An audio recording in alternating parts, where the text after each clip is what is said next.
La dernière fois que j'ai parlé de ce logiciel, c'était censé être la dernière vidéo, la dernière fois que j'en parlais. Mais coup de théâtre, on va dire, le logiciel n'est finalement pas mort. Il a ressuscité, 2 fois pour être précis, mais cette fois-ci, normalement, c'est la bonne. Alors le logiciel en question s'appelle DS4 Windows, j'en ai beaucoup parlé sur la chaîne, enfin beaucoup, 3-4 fois. Mais depuis récemment, il y a des nouvelles versions qui sortent, un nouveau développeur, et on va évidemment tout voir dans cette vidéo, que ça soit du coup l'installation, la configuration, comment bien l'installer, parce qu'il y a beaucoup d'erreurs sur ce point-là, et comme d'habitude en fait toute la configuration du logiciel avec évidemment un dossier préconfiguré. Donc déjà tu t'en doutes, il va falloir l'installer. Donc pour l'installer tu peux aller sur le GitHub directement, mais comme tu vois le GitHub est bien tout simplement vide. Pourquoi? Parce que bien le GitHub original de DS4 Windows, la version originale, a été supprimée, elle n'existe plus. Suite à ça, un autre développeur a pris la relève qui s'appelle J2Kings, qui a fait une nouvelle version à DS4 Windows, donc qui a utilisé la version originale qu'on vient de voir, enfin qui a été supprimée, et du coup qui a rajouté des choses, corrigé des choses, etc. Sauf que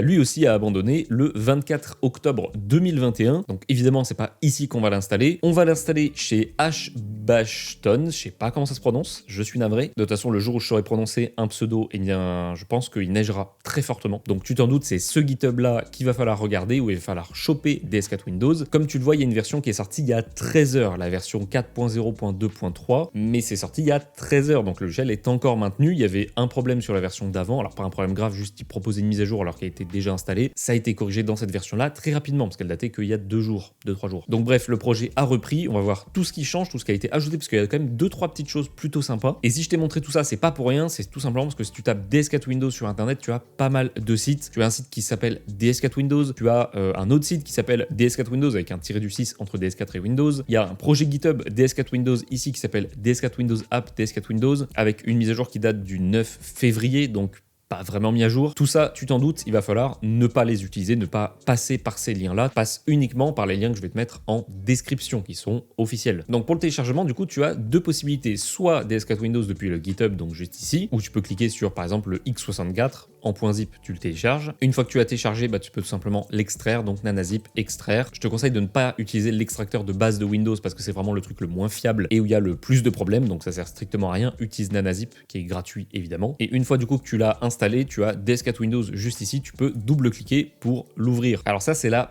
première manière de le faire. En soi, les 2 manières sont bonnes, il y en a juste une où je vous ai juste simplifié la vie à 100%. Tout simplement parce que sur mon serveur Discord, donc si tu n'es pas dessus, tu as le lien directement en description, tu as un salon qui s'appelle DS4 Windows avec un dossier, donc zip, que tu peux télécharger. Et une fois que tu l'auras téléchargé, tout simplement tu fais pareil que le dossier tout à l'heure, donc tu l'extrais avec nanazip. Sauf que cette fois-ci, quand tu vas l'ouvrir, tu auras un script qui installe automatiquement tous les drivers nécessaires, donc ça t'évite de faire une fausse manip, ou en tout cas ça fait tout automatiquement. Mais surtout, quand tu vas ouvrir DS4 Windows, les réglages du logiciel seront déjà faits, le profil sera personnalisé et adapté, alors pas pour avoir des fonctions particulières, mais juste pour que la manette marche dans tous les cas, et notamment que le pavé tactile qui est ici ne serve pas de souris, peut être utile, de toute façon tu pourras le changer, mais de base qui servent à utiliser les boutons grosso modo comme si tu étais sur PlayStation. On y reviendra plus tard, mais par exemple si tu fais un glissement vers la droite, ça va en fait utiliser le bouton option. Donc ça évidemment on va le revoir plus tard. Dans tous les cas, ce dossier là est déjà configuré, donc c'est ce que je te recommande d'utiliser. Dans tous les cas, que tu passes par mon dossier configuré ou pas, tu auras ce message là avec un choix Programme Folder ou App Data. Si tu utilises mon dossier, utilise bien Programme Folder s'il te le propose, il peut ne pas te le proposer. S'il te le propose, tu cliques sur Programme Folder pour qu'il réutilise tous les réglages que j'ai fait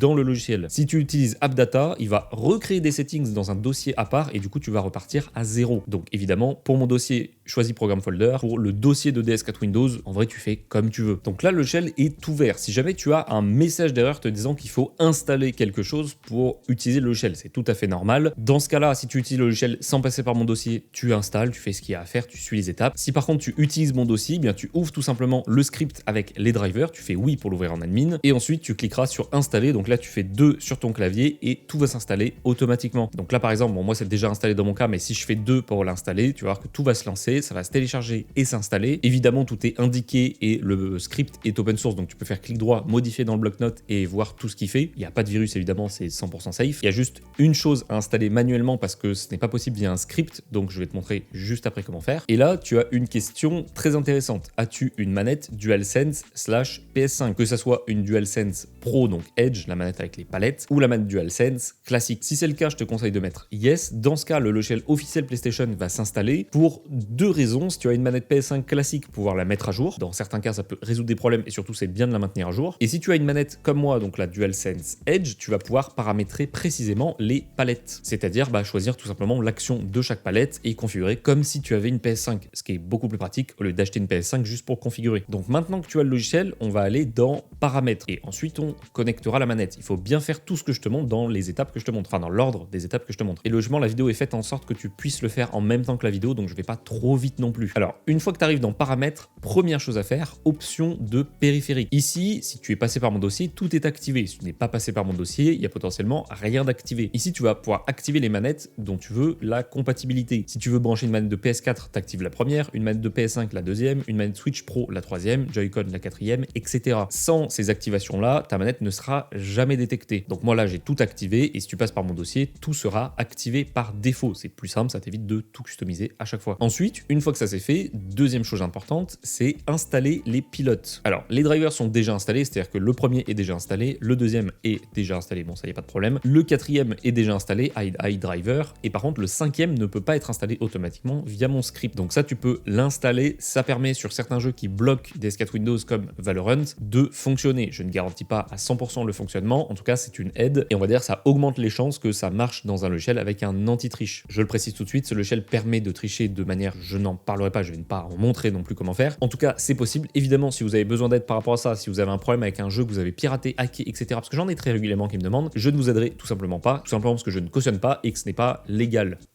Tout simplement. Donc pour l'installer, tu cliques sur installer, ici il va te l'ouvrir, tu mets next, moi je l'ai déjà installé, mais tu feras install, suivant, etc. Et ensuite ce sera installé, tu auras tout ce qu'il faut. Maintenant que tu as tout ce qu'il faut, tu peux aller dans manette et on va connecter ta manette. Ensuite, on fera les réglages et je t'expliquerai un peu comment le shell fonctionne, notamment dans profil avec des nouvelles options qui sont vraiment pas mal. Donc là, maintenant que tu es dans manette, on va commencer par démarrer le logiciel. Donc ça, c'est important. Tu cliques sur commencer. Une fois que le logiciel est commencé, ça va être écrit arrêter. Donc là, le logiciel a bien démarré et ici, il va être écrit using share mode. Donc using share mode, ça va tout simplement te dire grosso modo que le logiciel démarre et fonctionne correctement. Si ici tu as un message d'erreur en te disant qu'il faut installer un driver, etc., c'est que tu n'as pas suivi la vidéo correctement, donc je te laisse recommencer et installer. Généralement, c'est juste les drivers qui manquent. Ensuite, il va falloir connecter ta manette, parce que ici, comme tu le vois, c'est écrit aucune manette connectée. Donc là, tu vas prendre ta manette, peu importe ce que c'est, manette DualSense Edge, DualSense normal, Switch, etc. En tout cas, tu vas la prendre dans ta main. Déjà là, c'est une première étape importante et intéressante. Et tu as deux manières de la connecter, en sans fil via le Bluetooth ou en câble via un câble. Donc là, je vais le faire de façon très simple, c'est-à-dire je vais prendre un câble, on verra après pour le côté sans fil. Je prends le câble, je branche le câble à la manette. La manette s'allume en orange, elle est détectée instantanément par DS4 Windows. Et ce que je peux voir très facilement, c'est que du coup, j'ai la manette DualSense Edge qui est détectée ici. Le statut, c'est que je suis connecté par câble. Batterie à 100% et le plus parce qu'elle est câblée, donc elle charge en même temps. Et ensuite, tu vois que j'ai bien un profil sélectionné. Alors déjà, si tu n'as pas de profil ici sélectionné, sélectionne-en un, sinon la manette ne fonctionnera pas. Ici, tu peux mettre Link Profile ID, ça veut dire tout simplement, c'est assez simple, que ici ID, tu vois l'identifiant précis de la manette, et bien cet identifiant précis sera automatiquement attribué à ce profil. Donc par exemple, si tu as plusieurs manettes et que tu veux faire plusieurs profils différents, et bien tu peux, par exemple, tu débranches ta manette, t'en branches d'autres, etc., ou même elle, tu la branches, et tout sera mis automatiquement, les bons profils avec les bonnes manettes. Donc ça, c'était pour la partie câblée. Maintenant, on va voir la partie sans fil. Alors petite précision tout de même, si tu utilises par câble mais que ça ne détecte pas ta manette, que juste elle est allumée en orange et du coup qu'elle fait que charger et qu'elle n'est pas détectée, c'est tout simplement que le câble que tu as choisi ne permet pas de faire du transfert de données, c'est uniquement un câble de charge. Donc pour pallier à ça, je te mets un lien en description directement vers un câble Amazon que tu pourras acheter très facilement et qui fonctionne parce qu'il est en transfert de données. Donc si jamais tu l'utilises par câble et que ton câble ne fonctionne pas, en description tu auras un lien directement. Si par contre tu veux l'utiliser en sans fil, ce qui est selon moi beaucoup plus simple. Déjà, t'as pas de câble qui traîne. Tu vas aller dans les paramètres de Windows, donc dans paramètres Windows plutôt classiques, dans Bluetooth et appareil, et ici tu vas voir que tu peux ajouter un appareil. Moi, elle est déjà ajoutée, mais je vais recommencer à zéro, comme ça on va voir comment ça fonctionne, parce qu'il y a des petites modifications, des grosses modifications comparées à la dernière fois, et des trucs vraiment très bien, et il faut mettre ta manette à jour si tu veux que ça fonctionne. Avant, pour connecter cette petite manette en Bluetooth, la mettre en mode association pour que le PC la détecte, il fallait appuyer sur le bouton PlayStation, donc le bouton du milieu, et le bouton Share qui est juste ici, le bouton partager. Tu restais appuyé, la manette était détectée sur ton PC et c'est tout. Sauf que quand tu faisais ça, ça l'a déconnecté de ta PS5 et tu pouvais plus l'utiliser, sauf si tu l'as branché par câble à ta PS5. Ensuite, elle était réassociée, mais du coup, elle se dissociait du PC. Bref, c'était un enfer. Maintenant, ils ont corrigé. Maintenant, il faut toujours rester appuyé sur le bouton PlayStation, mais maintenant, il va falloir appuyer sur un des 4 boutons ici. Donc triangle, rond, carré ou la croix. En fait, c'est très simple, c'est que chaque bouton est associé à un appareil différent. Par exemple, je dis n'importe quoi, ton PC il va être sur le rond, ta Play sur le triangle, ton téléphone sur le carré, et je sais pas, t'as une deuxième PlayStation, elle va être sur le X, le croix. Donc ça, c'est extrêmement simple et ça permet de ne plus déconnecter la manette d'un appareil à un autre quand tu la connectes à un autre appareil. Donc maintenant, tu peux avoir tous tes appareils, en tout cas 4 maximum, sur ta manette. Donc dans mon cas, je vais associer le PC au rond, mais en vrai, tu fais comme tu veux. Donc pour ce faire, tu restes appuyé sur le bouton PlayStation, le bouton rond, donc tu restes appuyé sur les deux, je regarde en même temps pour être sûr que ça fonctionne, parce que je vois pas la lumière, et ensuite tu vas voir qu'elle va commencer à clignoter de façon, voilà, assez épileptique, on va dire. Donc une fois que c'est ça, c'est qu'elle est en mode association, donc là tu vois qu'elle clignote vraiment fort. Tu vas aller du coup sur ton PC, ajouter un appareil Bluetooth. Ici, tu vas voir DualSense Edge Wireless Controller ou en tout cas ta manette que tu as dans les mains. Donc moi, je vais cliquer dessus et là, ça se met instantanément connecté juste ici aussi. Et si je retourne sur DS4 Windows, elle est détectée avec le statut Bluetooth. Alors, petite information qui n'est pas des plus fiables, mais qui peut être intéressante si tu as des bugs en jeu, notamment de la latence, c'est de laisser ton curseur ici sur le nom de la manette et tu vas voir ta latence approximative de la manette. Donc là, d'après lui, je suis à 0,7 ms. Je peux être un peu plus haut ou un peu plus bas, en tout cas c'est une estimation à peu près. Si tu vois que tu es à 100-500 ms, ça peut être un bug, mais si tu ressens en jeu de la latence, ce n'est pas un bug. Et tout comme le câble, si tu n'as pas de Bluetooth sur ton ordinateur, que ce soit un PC fixe ou PC portable, n'importe quel ordinateur finalement, et que tu veux du coup ajouter du Bluetooth, eh bien je te mets une clé USB directement en description. Alors c'est pas vraiment une clé USB, mais ça a la forme d'une clé USB que tu peux brancher sur ton PC et qui rajoutera le Bluetooth. Je t'en mets une que j'utilisais avant d'avoir le Bluetooth sur mon PC, qui marche vraiment très bien, qui est vraiment pas cher et qui fait large le job. Et donc maintenant, tu as ta manette connectée, que ce soit en Bluetooth ou par câble, et là déjà, elle fonctionne. Alors, si tu n'utilises pas mon dossier, il y a beaucoup de choses à configurer. Si tu utilises mon dossier, techniquement, tu peux déjà l'utiliser en jeu. Il y a quand même pas mal de problèmes, de choses à savoir, donc on va voir ça tout de suite dans cette grosse section configuration de DS4 Windows. Alors, premièrement, on va aller dans les paramètres et on va comprendre toutes les options, à quoi elles servent. Alors, on a masqué la manette DS4, on va y revenir juste après parce que c'est un peu plus compliqué, donc c'est une section qui mérite un peu plus de temps. Faites glisser sur le pavé tactile pour changer de profil, ça c'est plutôt si tu as plusieurs profils, moi j'en ai qu'un, donc je le désactive de base. Lancer au démarrage, et si tu utilises souvent ta manette, tu peux l'activer, sinon tu peux tout simplement l'enlever. Afficher des notifications, moi je l'enlève, mais tu peux l'activer, ça te permet d'avoir des infos de si ta manette est déconnectée, connectée, des informations en notification. Perso, je vois pas trop l'intérêt, donc je désactive, mais tu fais comme tu veux. Se déconnecter du Bluetooth lors de l'arrêt, donc ça c'est si tu fermes DS4 Windows ou que tu l'arrêtes juste ici, la manette qui est connectée en Bluetooth va automatiquement se déconnecter, plutôt pratique. Par contre, si tu le fermes par erreur et qu'elle se déconnecte et il faut tout refaire, ça peut être chiant. Faire clignoter la barre lumineuse à latence élevée, donc ça tu peux l'activer et par exemple mettre que à 100 ms, si ta manette atteint 100 ms, la manette va clignoter. C'est bien, sauf que vu que c'est une estimation, elle peut clignoter même si tu n'as pas 100 ms de latence. C'est juste que le logiciel va mal détecter. Donc dans mon cas, je le désactive. Lancer minimiser, ça c'est quand tu vas lancer DS4 Windows, il va se minimiser, donc par exemple ici, dans la petite flèche qui est juste là. Donc ça pareil, tu peux l'enlever ou le mettre, ou plutôt le réduire dans la barre des tâches. Donc réduire dans la barre des tâches, c'est juste ici. Tu peux mettre que ça va minimiser à la fermeture, donc quand tu fermes le logiciel, en fait il ne se ferme pas, juste il se met ici. Ça évite de déconnecter justement la manette sans faire exprès si tu as l'option juste ici d'activer. Chargement rapide, en fait c'est plutôt changement rapide, c'est-à-dire que ça va automatiquement désactiver le Bluetooth quand tu vas brancher ta manette en câble. Ensuite, choix de l'icône. Là, tu as des nouveaux choix comparé à avant. Donc, tu as coloré, donc ça va être l'icône en fait qui est ici. Tu vas avoir blanc, donc là, il passe en blanc. Tu vas avoir noir pour le mettre en noir. Et du coup, la nouvelle option, le nouvel affichage, c'est batterie, ce que je trouve plutôt pratique pour le coup. C'est d'avoir tout simplement bien le pourcentage de ta batterie à la place de l'icône de DS4. Donc, ça te permet de savoir d'un coup d'œil très rapide si ta manette est bien déchargée ou pas. Ensuite, thème de l'application classique, thème sombre ou thème clair, je vais pas le mettre parce que ça va me détruire la rétine. Et ensuite, rechercher les mises à jour. Du coup, tu peux l'activer. Moi, je mets 7 jours, mais en vrai tu peux mettre ce que tu veux, ça te permet en tout cas d'avoir le shell toujours à jour. Et ensuite tout le reste, tout ce qui est ici, pas forcément très intéressant intéressant. À la limite, évidemment, la langue, si tu as besoin d'une autre langue que français ou si de base t'es en anglais, tu veux passer en français. Process Priority, je te conseille de mettre en normal. Si jamais tu as des problèmes, tu peux passer en above normal. Mais honnêtement, je te conseille de ne pas toucher, c'est déjà très bien de base. Et après, ici, toutes les fonctions, il n'y a rien de vraiment intéressant. En tout cas, je les ai déjà vues tout à l'heure, donc t'as pas besoin d'y toucher. Donc là, on a tout réglé en termes de logiciel, en tout cas des réglages de DS4 Windows, mais pas des réglages de la manette, pas du profil de la manette. Donc pour ce faire, tu vas aller dans Profil, justement, et soit tu as le profil de base, soit tu as le mien si t'es passé par mon dossier. Si tu as le mien, c'est très simple, il est déjà configuré. Donc quand je dis déjà configuré, c'est que par exemple, Lightbar, j'ai mis une couleur personnalisée qui est le orange. Comme ça, tu sais que ta manette a déjà mon profil juste en allumant le logiciel. Je trouve que c'est plus simple. Évidemment, tu peux customiser la couleur de la lumière. Le touchpad, de base, il est en souris. Donc en fait, le touchpad de la manette sert de souris. Donc j'ai changé ça, j'ai mis contrôle et j'ai mis des fonctions. Donc les fonctions en question sont très simples, c'est juste que si tu swipes du côté du bouton, donc par exemple du bouton share, et bien le swipe ça sera share, ou du coup de l'autre côté ça sera le bouton option. Donc ça j'ai mis des trucs comme ça vraiment de base, mais tu peux évidemment customiser. Donc pour ce faire, par exemple, tu peux mettre swipe up, donc un swipe vers le haut, tu peux cliquer dessus et tu peux choisir quelle option il aura, que ce soit une option de manette ou une option de clavier ou même de souris. Donc tu peux mettre clic droit si tu fais swipe vers le haut par exemple. Ensuite le gyroscope, je l'ai mis en pass-through, mais de base il est en contrôle de mémoire. Bon, ça pareil, tu peux le changer et le personnaliser. Si tu ne sais pas ce que c'est le gyroscope, en fait c'est que quand tu vas bouger la manette, elle va détecter qu'elle bouge à droite, à gauche, etc. Et ça peut bouger par exemple la caméra dans le jeu. Donc en fait, au lieu de viser avec le joystick, tu peux viser en bougeant la manette, exactement comme le Steam Controller ou comme une souris. C'est un peu moins pratique, mais c'est un peu le même principe. Donc ça, tu peux le faire si ta manette a le gyroscope, évidemment. Donc manette PS4, PS5, c'est bon. Et ensuite, très sympa, c'est Other, donc pour avoir d'autres options. Ici, on va retrouver l'option pour simuler ta manette, que ce soit une manette du coup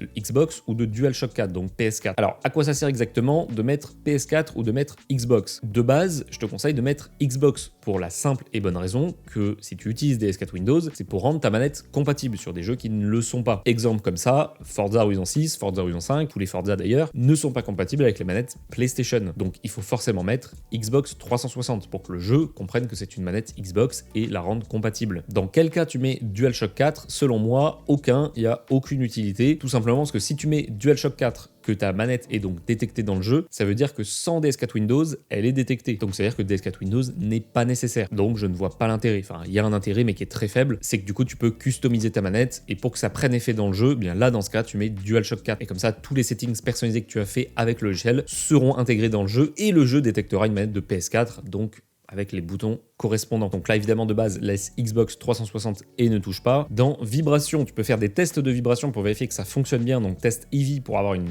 vibration assez forte. Et ici, test Light, c'est pour une vibration légère. Donc ici, tu peux régler la puissance de vibration, par exemple 12%. Et dans ce cas, bah là, elle vibre quasiment plus. Alors que si je mets à 100% et que je relance, elle vibre beaucoup plus fort. Tu peux également changer les modes précision, héritage, désactivé. Si tu veux pas de vibration, tu mets désactivé. Sinon, je te conseille de laisser en précision. Et ensuite, autre option très intéressante, ça va être en dessous. Pour activer la compatibilité avec la Xbox Game Bar, donc en fait le raccourci que tu fais avec Windows G ou avec une touche de manette Xbox, donc la touche Xbox, et bien là tu pourras le faire avec ta manette PlayStation par exemple, en activant cette option-là qui est évidemment de base activée. Et en dessous, tu peux choisir la latence de ta manette. Alors de base, c'est en 1000 Hz, ce qui est plutôt classique pour une manette. Dans certains cas, la manette peut bugger, peut avoir plus de latence. Dans ce cas, je te conseille d'essayer d'autres, par exemple 500 Hz ou 250, etc. De base, je te conseille quand même de laisser à 1000 ou au maximum et uniquement de modifier si tu vois des problèmes. Donc là, c'est un peu toutes les fonctions vraiment intéressantes que tu dois, ou en tout cas que tu peux modifier. Évidemment, tu as plein d'autres options, comme juste ici, toutes les options de paramètres par rapport au joystick, par exemple. Alors, autre truc sympa pour voir si tu as, par exemple, du drift sur ton contrôleur, donc sur ton joystick, tu vois en direct ici tous les tests qui sont effectués, si tout fonctionne correctement. Alors, ici, tu vois la latence de la manette, donc là, la latence qu'on avait vue tout à l'heure. Ici, tu vois le gyroscope, donc si je bouge la manette, ça va bouger le gyroscope en fonction, ce qui du coup est normal, ça fonctionne parfaitement. Si je bouge le joystick de gauche, eh bien ça bouge le joystick de gauche. Si je lâche, il reste au bon endroit. Si je bouge le joystick de droite, il bouge correctement. Si je lâche, il reste au bon endroit. Il n'y a pas de drift sur la manette. Si j'appuie sur la gâchette de gauche, on voit bien que ça appuie avec des pressions différentes. C'est pas juste désactiver ou activer. On peut vraiment appuyer plus ou moins. Pareil pour R2, donc l'autre gâchette. Donc ça te permet de vérifier que tout fonctionne correctement, ce qui du coup est plutôt pratique. Et donc là, tu as configuré à 100% DS4 Windows. Il n'y a plus rien à faire. Enfin, presque plus rien à faire. Tu peux dans certains cas avoir des problèmes. On parlait de Forza tout à l'heure, tu peux avoir un problème notamment dans Forza. Dans Forza, en fait, quand tu vas pouvoir utiliser ta manette et que tu vas par exemple utiliser, je ne sais pas, tu es dans les menus et tu veux passer d'un menu à un autre, donc tu vas baisser avec la croix ou même avec le joystick, tu vas voir que ça peut, même dans FIFA par exemple, ça peut baisser de 2 crans au lieu de 1 cran. C'est-à-dire que tu appuies une fois, mais ça baisse 2 fois. Tout simplement parce qu'il y a 2 manettes qui sont détectées en même temps. La nouvelle manette, donc la manette émulée par DS4 Windows, et la manette originale. Donc dans ce cas-là, tu vas dans Paramètres, tu vas masquer la manette DS4, ça va relancer le logiciel et ça va du coup déconnecter la manette. Donc là, elle se reconnecte et avec cette option, ça devrait régler le problème. Alors même en faisant tout ça, tu peux toujours avoir des problèmes. Généralement, c'est quand Steam est ouvert ou que tu utilises un jeu Steam. Alors pour régler le problème, c'est extrêmement simple. Dans Steam, si tu vas dans les paramètres de Steam et que tu vas dans contrôleur, tu vois que ici j'ai bien les 2 manettes qui sont détectées, la manette originale et celle émulée par DS4 Windows. Donc DS4 Windows émule une manette Xbox en USB, donc comme si elle était branchée, ça c'est pas très important. En tout cas, on voit que Steam détecte bien les deux, ce qui veut dire que la DualSense fonctionne nativement sur Steam. Donc là, tu as plusieurs options. Dans tous les cas, tu vas aller dans paramètres avancés et afficher les paramètres avancés. Soit quand tu joues à un jeu Steam, tu veux que ça soit uniquement DS4 Windows qui fonctionne. Dans ce cas, si tu veux uniquement utiliser DS4 Windows, il va falloir désactiver les paramètres du contrôleur PlayStation ou Switch Pro si c'est une Switch Pro que tu utilises. Donc si c'est une PlayStation, dans prise en charge des manettes PlayStation, tu vas cliquer sur désactiver. Dans ce cas, normalement, il y aura plus de problème. Si au contraire, tu veux te passer de DS4 Windows et utiliser que Steam, dans ce cas, dans prise en charge des manettes PlayStation, tu mets activer dans les jeux sans prise en charge. Alors pourquoi uniquement dans les jeux qui ne sont pas pris en charge? Parce qu'en fait, il y a des jeux qui, même sans Steam, prennent en charge les manettes PlayStation. Donc par exemple, les jeux God of War, les jeux Sony Studio prennent en charge la manette PlayStation nativement. Donc du coup, Steam ne va rien faire de plus. Alors que les jeux non compatibles, Steam va faire quelque chose en plus. C'est pour ça que ce réglage est très intéressant. Si jamais, même en désactivant ici, ça ne fonctionne pas, ou que tu veux la prise en charge sur certains jeux, mais pas d'autres, bref, que tu veux un peu personnaliser, eh bien dans Steam, tu vas dans un jeu qui est installé par exemple, donc Batman. Ensuite, tu vas aller dans Paramètres, Propriétés, l'onglet contrôleur, et là tu vas pouvoir régler. Soit tu vas pouvoir activer Steam Input, et dans ce cas ça active pour toutes les manettes. Donc si tu as une manette de Switch, ça sera compatible aussi si tu ne l'avais pas activé dans les paramètres de tout à l'heure. Sinon tu peux faire utiliser les paramètres par défaut, donc ça utilise les paramètres de Steam qu'on a fait tout à l'heure, ou alors tu peux désactiver, et dans ce cas Steam ne prendra plus le dessus, et tu pourras utiliser DS4 Windows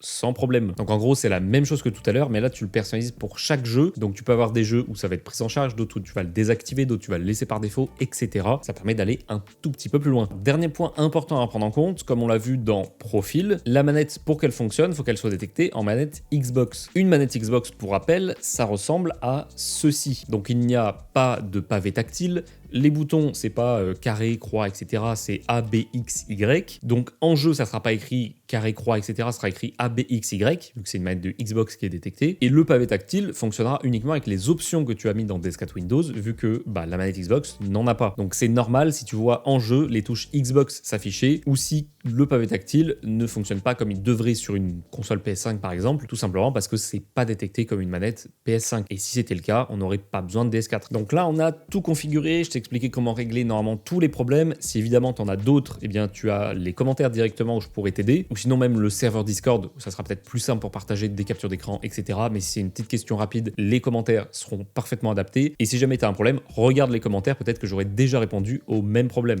Logiquement, oui. Alors j'en parlais au début, mais normalement c'était la dernière vidéo de DS4, la dernière, donc celle juste avant. Mais vu qu'il y a eu des mises à jour, pas mal de changements, même pour appareiller les manettes de PlayStation, il y a eu des changements, comme ça permet d'être à jour à 100%. Je ne pense pas refaire des vidéos sur ce logiciel-là pour la simple et bonne raison que ça va pas forcément trop changer. S'il y a des vraies nouvelles fonctions intéressantes, des vrais changements ou des choses peut-être plus compliquées, des nouveaux bugs, etc., là ça justifiera une vidéo et donc j'en ferai une. Sinon, ça ne sert à rien, je pense, d'en refaire une. Évidemment, si la vidéo t'a plu, n'hésite pas à t'abonner, liker, partager et commenter, ça aide énormément la vidéo et surtout le référencement de cette vidéo-là. Et moi, du coup, je te dis à très bientôt pour une prochaine vidéo.